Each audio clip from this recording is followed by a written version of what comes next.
Assalamualaikum warahmatullahi wabarakatuh.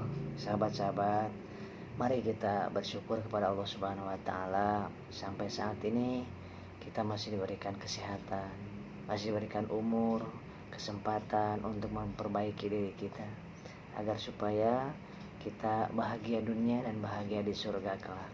Karena tujuan hidup kita adalah dikumpulkan di surganya kelak yang tidak pernah ada penyakit. Di sana tidak pernah disuruh apapun, di sana tidak dilarang apapun, nyaman, tenang, nikmat, indah, dan sehidup selama-lamanya.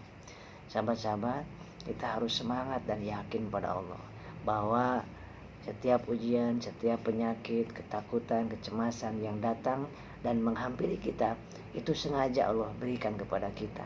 Satu-satunya tujuannya supaya kita semakin diampuni dosa-dosa yang masa lalu kita, diangkat harkat derajat kita, dan semakin tambah pahala kebaikan-kebaikan kita.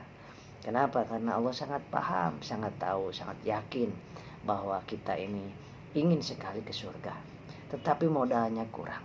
Maka dari itu Allah kasih cara supaya modal itu, supaya pahala itu cukup banyak kepada kita, dengan cara diberikan penyakit lahir maupun penyakit batin, penyakit ketakutan, kecemasan, kekhawatiran, penyakit lambung, penyakit apapun, vertigo, migrain. Itu adalah karunia dari Allah. Karena Allah tahu kita modalnya kurang, tapi begitu banyak dosa kita. Maka dengan ujian penyakit itu, Allah ingin sirnakan dosa-dosa kita itu. Dan Allah ingin tambah pahala kebaikan itu. Sahabat-sahabat, tugas kita adalah saat kita sehat, ajak, bawa tubuh kita untuk mendekat kepada Allah.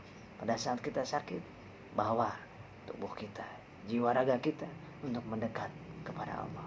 Maka kita akan tetap dinilai oleh Allah sebagai hambanya yang tetap beruntung, yang berhasil. Manakala kita semakin dekat kepada Allah, semakin membersihkan diri kita, semakin memperbanyak amal kebaikan kita, baik dalam sehat maupun dalam kondisi sakit. Sahabat-sahabat semuanya, oleh sebab itu justru kita harus iri kepada orang-orang yang diberikan sehat ataupun sakit tapi semakin dekat kepada Allah. Kita jangan iri kepada orang yang dikasih sehat tapi justru semakin lalai kepada Allah dan semakin jauh dari Allah, semakin sombong kepada sesama.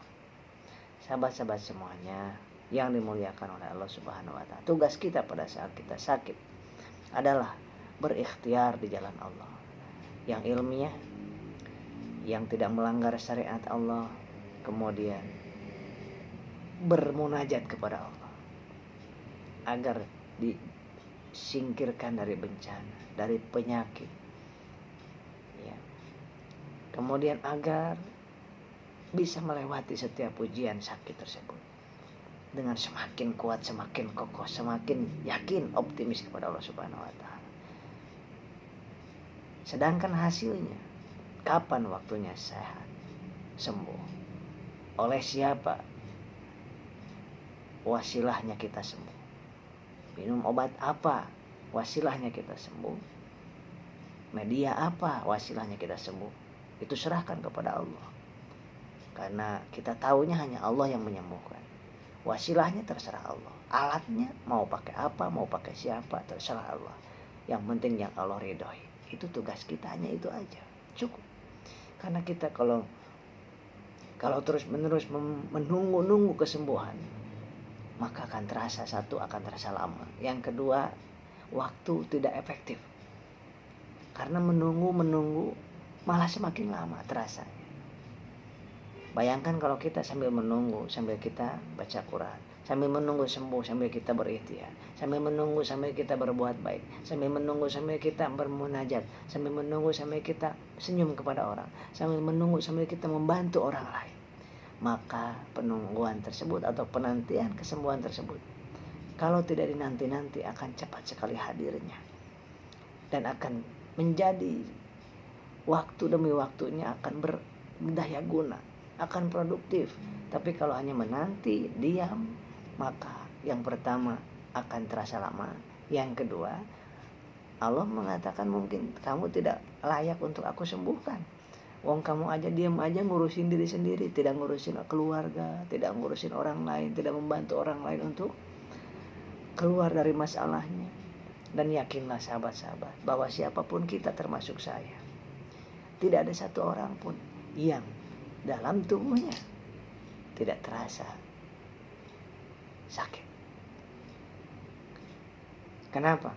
Karena kita semuanya terbuat dari kulit, jaringan, otot, ya, atau daging, tulang, sendi. Wajar kalau ada yang dirasa. Pusing, siapa yang gak pernah pusing? Migrain, siapa yang gak pernah migrain? Ya. Pegal, siapa yang gak pernah pegal? Perut mual, perih, kembung, siapa yang gak pernah mual, perih, kembung? Pinggang, punggung, pegal, nyeri, siapa yang gak pernah? Kesemutan, siapa yang gak pernah? Semuanya pernah merasakannya. Dan itu kenapa? Karena wajar sebagai manusia, wajar ada yang dirasa, ada yang terasa. Cuman bedanya dirasa atau enggak, dipermasalahkan atau tidak, dikeluhkan atau tidak, menjadi permasalahan atau tidak. Hanya itu aja. Seperti diri kita, diri Anda zaman dulu pun sama. Apa enggak pernah sakit kepala? Apa enggak pernah kembung? Apa habis makan enggak pernah terasa kenyang, terasa begah? Sama, cuman bedanya adalah dulu Anda hebat, logikanya mantap. Dulu kenapa logikanya mantap? Karena dulu isi otak kita, isi memori kita hal-hal yang positif. Itu aja inti. Sekarang banyakkan yang tentang penyakit-penyakit, yang dibaca tentang penyakit. Dulu yang dibaca tentang komik, tentang film-film baik, tentang tentang orang-orang baik, tentang orang-orang hebat, bergaul dengan orang yang baik. Sekarang bergaul, berkomunikasi dengan orang-orang yang suka mengeluh. Sekarang yang ditonton video-video tentang keluh kesah, tentang penyakit-penyakit, tentang hal-hal yang menakutkan, tentang yang horor-horor, tentang kejadian-kejadian yang menakutkan, tentang hal-hal yang gaib. Maka wajar cara pandang kita sesuai dengan isi di sini. Tolong Anda pahami dan cermati kata-kata saya. Dulu sakit kepala, ingat, kurang tidur. Sekarang sakit kepala, waduh, jangan-jangan kanker otak. Coba, yang beda apanya? Dulu perut perih, pantesan perih. Makannya udah jam 11 siang belum makan, pantesan perih. Tadi habis makan yang pedas, mie, pantesan perih. Sekarang perih juga. Kok perih? Waduh, jangan-jangan tukang lambung. Jangan-jangan seperti yang saya lihat di Google, itu luka di lambung. Kalau itu bahaya. Yang beda apanya? Isi di otak kita yang membuat persepsinya berbeda. Betul tidak? Dulu mana ada Anda itu membaca-baca tentang penyakit. Sekarang hampir tiap saat, tiap hari yang dibaca penyakit. Wah, harusnya yang baca penyakit itu saya, perawat, dokter, bidan, ya, ahli-ahli kesehatan. Banyakin baca tentang penyakit. Sedangkan kita yang sedang berobat, khususnya psikosomatis, ansietas, penyakit yang seperti itu, stop baca-baca kayak gitu. Nggak penting. Yang penting adalah sembuh. Nggak penting kita tahu penyakit kita apa. Ini khusus ya, yang sedang penyakit psikosomatis dan cemas. Karena beda ketika Anda dulu sedang mantap, nggak ada penyakit psikosomatis dan ansietas, nggak ada. Anda baca penyakit jantung aja, hebat kan Anda? Tapi sekarang baca tentang jantung, duk. Seakan-akan kita merasakan. Sahabat-sahabat, mudah-mudahan kita semuanya dilindungi oleh Allah Subhanahu wa taala dari apa? Dari alladzi waswisu fi syurinas, dari was-was, dari ketakutan, kecemasan yang berasal dari setan. Kecemasan, ketakutan yang berasal dari setan itu ketakutan, kecemasan yang membuat kita semakin takutnya bukan sama Allah, tapi sama penyakit. Yang membuat kita bergantungnya bukan sama Allah, tapi bergantungnya kepada makhluk. Nah, itu adalah ketakutan, kecemasan dari setan. Maka dari itu, yuk kita kembalikan. Ketakutan itu adalah dari Allah, cemas itu dari Allah. Yang membuat cemas dan takut berlebihan adalah kita sendiri karena isi dari otak kita.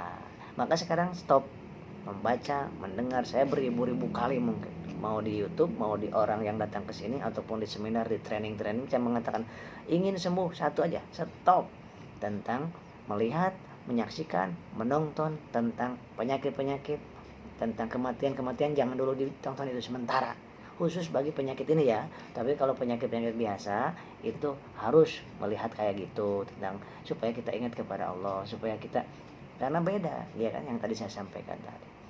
Sahabat-sahabat, kita semangat, optimis ya. Banyak yang sudah Allah sembuhkan ya, termasuk salah satunya saya.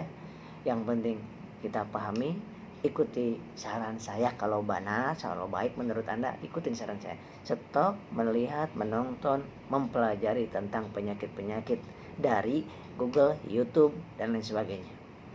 Karena imajinasi kita akan kemana-mana kalau tidak ada yang membimbingnya ya. Pertama. Yang kedua, ganti dengan membaca, menonton tentang keindahannya surga, indahnya Allah, kasih sayang Allah, cinta Allah, bagaimana menjadi anak yang berbakti sama orang tua, bagaimana menjadi ayah yang hebat kepada anaknya menurut Allah, bagaimana menjadi sebagai suami, sebagai istri yang dibanggakan oleh pasangan hidup kita, bagaimana menjadi hamba Allah yang dibanggakan oleh Allah, bagaimana kehidupan Rasulullah, kehidupan para sahabat, bagaimana orang-orang yang selamat dunia akhirat, bagaimana buat optimisme. Kita baca biografi orang-orang yang optimis, itu yang kita baca. Niscaya nanti yang negatif yang udah masuk sini mau tertumpangi. Nah, nggak dihilangkan, nggak hilang, tapi ditumpangi dengan yang positif. Niscaya yang negatif itu ingat tapi bisa kita kendalikan. Itu intinya ya. Demikian, mudah-mudahan bermanfaat. Saya dan Anda semuanya hamba Allah, diurus oleh Allah, dan kita adalah tahu beres hidup ini diurus oleh Allah Subhanahu wa taala. Kalau kita yang mengurus diri kita sendiri, niscaya kita tidak akan bisa. Jangankan kita, profesor, dokter manapun yang terhebat sekalipun suruh mengurus dirinya sendiri, ini saya tidak akan pernah bisa. Maka dari itu stop tahu kepada Allah. Sampai Rasulullah SAW sering berdoa kepada Allah, ya Allah, jangan biarkan hamba mengurus diriku, hidupku sendiri sekejap mata saja. Kenapa? Tidak akan sanggup ya Allah. Itu Rasul, apalagi kita. Nah, kita sekarang suka sok-sokan, aduh nanti gimana ya, nanti malam gimana, nggak bisa tidur, besok gimana. Itu adalah melebihi Rasul aja udah. Tapi kalau planning itu yang positif. Rencana itu boleh, planning itu boleh, yang positif. Ya, besok mau perbuat inilah ke masjid, terus mau umroh seminggu. Nah, itu bagus, harus ya.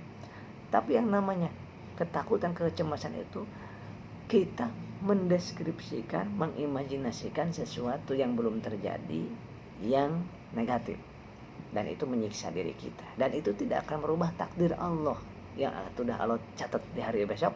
Tidak akan kita rubah dengan cuman kita takut mulu, kita yang tersiksa.